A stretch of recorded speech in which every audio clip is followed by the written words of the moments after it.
In interviews, losing your cool doesn't end the story. It actually becomes the story. Composure under pressure isn't supposed to be optional. It's the whole job. And we just saw one of the worst performances in recent memory. Here's a little background. Former Congresswoman Katie Porter is running for governor of California. Each major candidate in that race agreed to sit down with KCAL, the local CBS affiliate.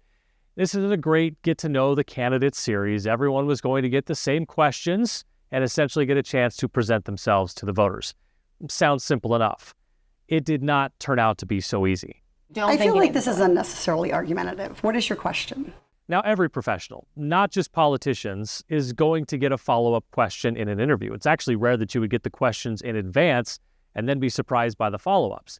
So this is where things started to go off the rails. Instead of staying composed and just pivoting to her message, saying what she wanted to say, she gets defensive. I don't want to keep doing this. I'm going to call it. Okay. Thank you.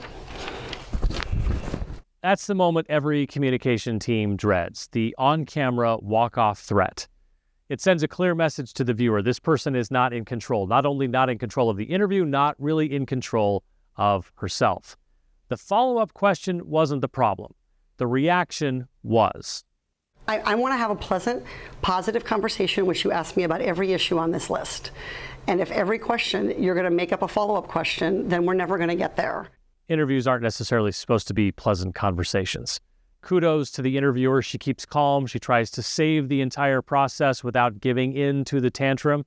Porter tries to reframe, but by then it was too late. By focusing on the tone of the interview, she takes the attention off her own campaign message. Once you're debating the format, you're no longer leading the conversation. It's a reminder for anyone doing interviews, candidates, executives, or advocates.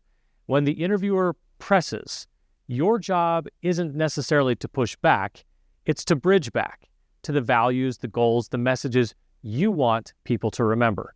So here's the takeaway. Every follow-up question is just a doorway back to your message, a chance to bridge. Take it calmly, pivot with purpose, and keep your story front and center. Because composure builds credibility, and credibility drives persuasion. That's how you own the narrative and drive results.